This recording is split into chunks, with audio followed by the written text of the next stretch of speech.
मित्रांनो, गावठी गोठा या चॅनलमध्ये आपलं स्वागत आहे. चॅनलला असाच सपोर्ट करा. तर आज आपण आलेलो आहे कराड तालुक्यातील वनवास माची या गावामध्ये. इथे एक मोठा शेळ्यांचा गोट फार्म आहे. तुम्ही बघू शकताय, आपल्या पाठीमागे दिसत आहेत. तर त्यांची सिस्टमॅटिक पद्धत आहे सगळी. ते आज आपण सगळं पाहूया, त्यांनी कसं कसं केलं नियोजन, आणि बघूया काय काय आपल्याला नॉलेज भेटते, नवीन काय शिकाय भेटतंय. मित्रांनो बघा, आता वैरण त्यांनी आणलेले शेळ्या बघा, सगळ्या कशा एकत्र वैरणीसाठी धावत आहेत. बघा कसं चाललंय, वैरणीसाठी सगळ्या पाठीमागे धावत आहेत.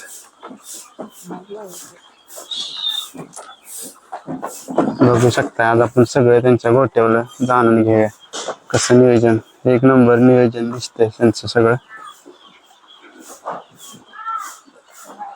बघूया आता आपण काय काय त्यांचं ते संगोपन करतात, कसं कसं करतात नियोजन. तर मित्रांनो, मी जे तुम्हाला बोललेलो दादा ह्यांचाच गोट फार्म आहे. तर दादा, पहिल्यांदा तुमचा परिचय सांगा. नमस्कार, मी प्रशांत विलास जमदाडे, वनवास माची, जमदाडे गोट फार्म. आपण गेले 3 वर्ष झाला हा प्रोजेक्ट चालू केलाय. आपले शेळी पालन विथ कुक्कुट पालन, आणि जे आपणाला शेळ्यांना किंवा म्हशींना लागणारी वैरण म्हणजे चारा, मक्याला क्रॉस असणारा, ऊसाला क्रॉस असणारा, BH10 बाजरीला क्रॉस, परत तैवान, अशा प्रकारचे आपण वैरण चा कांड्या आपण लोकांना त्यांच्या मागणीप्रमाणे पुरवतो. शिवाय आपल्याकडे नॅचरली जे कोंबडी प्रोजेक्ट आपण चालू केलाय, तो नॅचरली खाद्यावर आपण बनवलेल्या कोंबड्या. म्हणजे आता कसं आहे, तुम्ही बॉयलर घेतला तर ते 48 दिवसात पक्षी मोठा होतो, आणि त्याचं आपल्या शरीरावर साईड इफेक्ट जे असतो. तर आपण DP आता आपण नॅचरली त्यांना खाद्य आणि आपल्या लेंडी किंवा तुमच्या उकारड्यावर आणि किडमुंगी खाऊन जगलेला प्राणी आपण प्राणी विकतो. तसंच आपल्याकडं DP म्हणजे कोंबड्या, आणि तुमच्याकडं आमच्याकडं उस्मानीबादी जी पिल्ल आणि बिटल आणि बोर हे प्राणी आपण किलोच्या हिशोबाप्रमाणे विकतो. त्यात बिटल जे आहे ते आपल्या नगावर जातात, बोर आहे ते नगावर जातं, आणि उस्मानाबादाची पिल्ल आता सरासरी 750 रुपये किलोच्या दरम्यान मटण चालू आहे. तर आपण जिवंत वजन 350 रुपये किलो प्रमाणे देतो. चला की बघूया की आपण. आता या शेळ्या ह्या दिसतात, ह्या कोणत्या जातीच्या आहेत? आता याच्याकडे आपल्याकडे बिटल बी आहे, बिट्टल, बोर बी आहे, आणि उस्मानीबादी बी आहे. सगळे मिक्स आहे. हो, हे कोणत्या जातीचं आहे? ही बोर जातीच आहे. बोर जातीचा. हे कुठून आपण घेतलेलं? ही आपण Kurkumbh MIDC Pune Kapila goat farm वरनं तो ब्रीडर आपण लहान असताना मागवला होता, पिल्लू असताना. आता किती महिन्याचा आहे तो? तो आता सरासरी 2-2.25 महिन्याचं पिल्लू आहे ते. म्हणजे मोठा झालाय आता.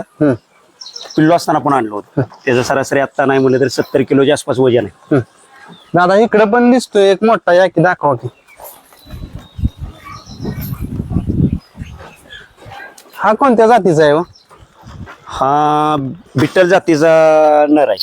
बिट्टल जातीचा आहे. हा बी आपण कुरकुम MIDC वरून कपिला गोट फार्म वरून आणला होता. त्याचं बी मला वाटतं आता काहीतरी 2.5-3 वर्षाच्या आसपास त्याचं वय आहे. त्याचा 80 किलोच्या पुढे क्रॉस आहे तो. मोठ्या मापाचा आहे तो. हो, त्याची आपल्याकडे ही सगळी पैदास त्याची आहे आपल्याकडे. त्याचीच आहे का? हो. मग आता एक जर बोकड झालं का शेळीला, तर त्या जातीचं असलं तर ते किती महिन्यात असं? आता आपल्या गावठी शेळ्यांना हा जर क्रॉस केला, गावठी शेळ्याची पिल्ल सरासरी 18-19 किलोची होतात. धरून चला एक 4 महिन्यात. तर ही 3 महिन्यातच 2.5 महिन्यातच तेवढी 15-16 किलोच्या दरम्यान जाते. 2.5 महिन्यामध्ये? हो हो. मग त्यांना आपण काय खाद्य वगैरे काय काय टाकतो? आता आपल्याकडे तुरीचं बुसकट आहे. शिवाय आपण त्यांना अनेक प्रकारचा, आपल्याकडे 9 प्रकारचा चारा आहे. आपण जवळजवळ 1.5 एकर चारा केलाय आपण. त्याची सकाळची पारी म्हणजे अख्ख्या दिवसभर कुट्टी असते, आणि संध्याकाळचं तुरबुसकाट आपण घालतो त्यांना. असं वेगळं वगैरे काय कॅल्शियम लायला लागतं का त्यांना? कॅल्शियम वगैरे आपण आठवड्यातनं एकदा असते. ब्रोटॉनचं असते आणि परत भूकवाढीसाठी ब्रोटॉन वगैरे असते आणि कॅल्शियम बी आपण वापरतो त्याला. हे आपण एकाच म्हणजे दिवसात सगळे विकत घेतलेले का हळूहळू? नाही आपण टप्प्याटप्प्याने घेतलेले. आपण बिट्टलच्या पहिल्यांदा 7 पिल्लं आणली होती. ते मोठे झाले ते आता मला वाटतं ते 4-5 मादे आहेत त्या. आणि मग उस्मानाबादी आपल्याकडे पिल्लं आहेत त्याची पिल्लं तयार झालेली आहेत. आणि बोरचं एक आपण शेळी आणली होती त्यापासून 3-4 पिल्लं झाले. आणि बोरचा हा गावठीला आपण क्रॉस करतो त्याचं वजन चांगलं वाढतं. आता दादा तुम्ही वर बांधताना शेळ्या हो काय सिस्टीम केली हो दाखवा की चला वर. वर आपण ही हायटेक क्वालिटीचा आपण हे शेड केलेला आहे. हा. फळ्यांचा आहे. हा ह्याच्यावरून शेळ्या वगैरे घसरत नाही. दिवसभर शेळ्या बाहेर असतात हा आणि संध्याकाळच्या शेळ्या इथं मुक्कामी असतात. हा एका दिवशी म्हणजे कंटिन्युअस एका टायमिंगला शेळ्यांना एक मुक्काम नाही पाहिजे. हा मग संध्याकाळचं इथं जर राहिल्या शेळ्या हा तर पूर्णपणे लेंड्या हे संध्याकाळी म्हणजे दुसऱ्या दिवशी आपण झाडून करतो आपण. हा त्या फळीतनं खाली जातात. तर ह्याच्यात आपण कोंबड्यांचा प्रोजेक्ट केलेला आहे. हे रात्रभर कोंबड्या ह्याच्या खाली असतात आणि दिवसभर सगळ्या पटांगणात असतात. शेळ्या वगैरे बोकड वगैरे सगळी संध्याकाळची संध्याकाळी मुक्कामी येत असतात. हे पावसाळ्याला हे 1 नंबरचं शेड आहे. मित्रांनो त्यांनी 1 नंबर सिस्टीम केलेली आहे. आता इथं हे गॅप दिसतात फळ्यामध्ये सगळं शेळ्यांचं मलमूत्र सगळं गोमूत्र खाली. ह्याच्यात जातो आणि ह्या लेंडी खताला जास्त मागणी आहे कारण की पूर्णपणे गोमूत्र ह्या लेंडी खतात मुरलेला असतो. त्यामुळं शेतीसाठी हे खत 1 नंबर होत. चला की खालचं बघूया. मित्रांनो त्यांनी कुक्कुट पालन कोंबड्या पण पाहिलेल्या आहेत त्या आपण पाहूया. ह्या इकडचा इकडे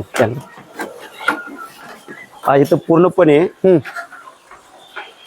हे बाजरीचं आपण हे शाळू केलेलं आहे. हा पुढे रेड नेपेर आहे. हा. त्या खाली मार्वेल आहे. हा. त्या खाली तुती आहे. पुढे 4G बुलेट आहे. त्याच्या खाली कोंबड्यांची वैरण मुंबास आहे. त्याच्या खाली हायब्रिड नेपेर आहे. त्या खाली रेड नेपेर आहे. त्याच्या खाली BHN 10 आहे आणि इथं 10 गुंठ्याचा प्लॉट तैवान आहे. ते तैवानच्या ह्या सर्व आपल्याकडे कांड्या वैरणीसाठी मिळतात. म्हणजे तुम्ही टेक्निक भरपूर वापरली यात. हा सगळं टेक्निकली नवीन पद्धतीने करताय. हो हा जिना पण चांगला केला एकदम शेळ्या वगैरे घसरत नसतील याच्यावर. त्याला जॉईंट धंदा म्हणून हा त्यांचा आपला वरच खुराक किंवा वरचा खर्च भागावा हा म्हणून आपण हे म्हणजे अगोदरच आणले होत्या. हा. 20 वर्षापूर्वी आपण 3 मोरा आणल्या होत्या. त्या मोरा विकल्या आणि त्याची पिल्लाची पिल्ला आहेत आता. हा ह्याचं दूध आपलं दूध डेअरीला जातं आणि त्याच्यावर त्यांचा वरचा खर्च भागून जातो. चला की कोंबड्या दाखवा की आपण काय सिस्टीम केली.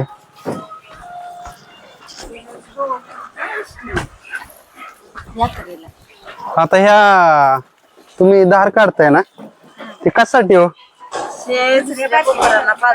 दूध जास्त आहे, म्हणजे हिला दूध जास्त असल्यामुळे दुसऱ्यांना दुसऱ्यांना पाजायचं. ज्या शेळींना दूध कमी आहे त्या बछड्यांना. हा, त्याबरोबर. बघा मित्रांनो असे सिस्टमॅटिक सगळं काम आहे त्यांचं. चला त्यांनी कोंबड्या पाहिल्यात त्या पाहूया.